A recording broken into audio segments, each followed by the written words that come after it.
So, wondering how to make this? It's a flower in a vase with its own stand, made out of simple things at home. So I got really bored. I started to experiment, and this is what I came up with. And it might not look the best on this one. This was actually my first try. And I'm going to try it again because I got some new ideas. And I decided to film it because why not? So I'm going to make it for my friend because I got a bad friendship breakup.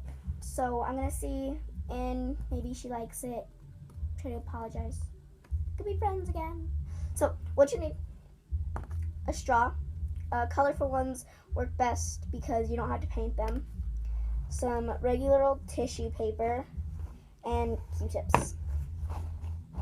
So, first things first, you're going to have to take your straw, and if it's got bendy, you want to take that off. And you want to cut about that much off of a regular straw.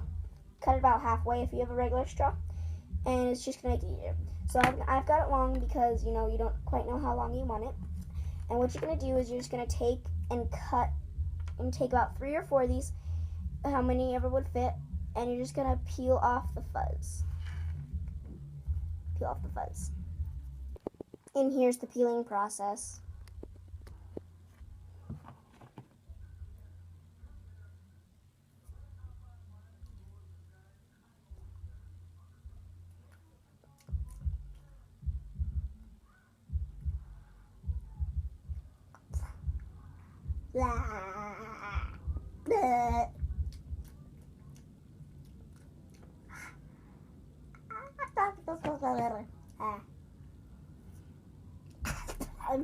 That's gross.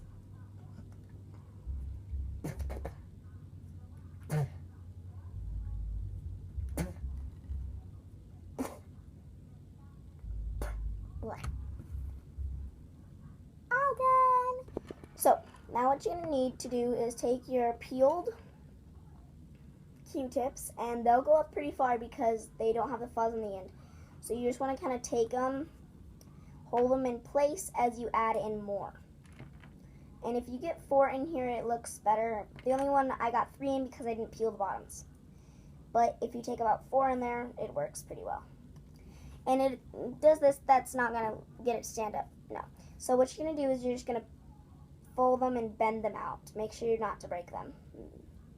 Make sure when you peel them to the side, they're almost at breaking point. Just so they're not too stiff and they stick up.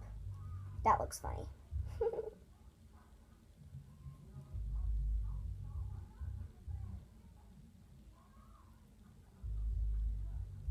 So, kind of like that. And kind of if you move one, they all kind of move because they're all kind of connected in there. Oh no. So it's kind of what you want to do just to get the base pretty well made. Now what you want to do is take about 2 squares of your tissue paper, and you're going to kind of figure out, you're going to fold it in half and kind of figure out kind of where you want it. And I think I want mine pretty low, so I'm just going to cut it really low. So about right there. And that's pretty low for me. It's even lower than the last one I made. You could tell. I think this one was too tall, so that's what I'm going to do. And so then you just kind of roll the end up here like this, and you just stick it into the straw and kind of twist it on the way in. After you cut down your size. If I can even get this to fit. So I had to trim mine a little more, but this is what it turned out to look like. And you can keep it like this and paint it, or you can cut it down to make it the rose effect. And that's what I like, so I'm going to cut it. Make sure when you stick it in there, it's just all fluffed out. And so what you're going to do is you're just going to kind of figure out how tall you want your flower. I like to twist it off and cut. And then you can form it out kind of the way you want it. Mine's going to be more of a rose effect because the way I had set it into the tub. or to the straw, sorry. And so I like my rose effect. So yeah, there's the rose effect, and you just cut it, and then I'll show you what to do next. So I actually redid mine. Now I have the same straw. I took the ends out and actually made small slits to help them glide and make it easier to form. And then I redid this because it looked weird. Yeah. So the fluffier, the bigger, the plumpier it is, it's gonna look way better. And so I picked a few colors that's gonna go with the green, and you're gonna need nail polish for this or regular like actual paint, but I like the nail polish because the brushes. So I've got this kind of nail polish here. I've got a dark green, a yellow, a sparkles that I'm gonna put on it. I've got a purple, a pink, and then I might add a few other colors. So, what you gotta do first is I'm just gonna take my dark green, shake it up a little, and then what you wanna do is you wanna just undo this. Now that we've got that fixed, you just wanna kinda take it like this, and just kinda make sure there's not very much on your brush, and just kinda splat it all over. Splatting it like all over the place. Give it like, you don't wanna fill it, but you don't want to leave it plain, because giving someone a tissue paper flower doesn't look like a flower without color. And you know, roses, we've got color, lilies, different things got color. And so you're going to make your flower, you can name your flower, make it unique.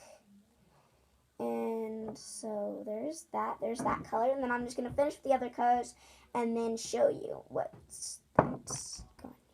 So, and I'm back, and so I want to show you the finished. All I did was add a different color to the stem and little dots, and then I added some more color and added some sparkles on the very tip of it, and added some at the bottom. And that's all you really need to do, and then you let it dry. You can name it, and you could do basically anything else you want with it. Give it to a friend. I'm going to put this one and this one in my friend's locker tomorrow. So hopefully she likes them, and hope you guys do too. Peace out. If you haven't already, subscribe, and hope you liked. Just saying as another extra little tip, if you have small little rubber bands, it would help you to keep the base, to keep it down, and if you look, it like bubbles up, like see, like it bubbles up, and so to help that, just take a smaller like rubber band and just put it over every single one of the Q-tips when it dries, and this will help you to keep your balance on it, and it also helps keep them together better. So quick tip, and then you can just paint over it.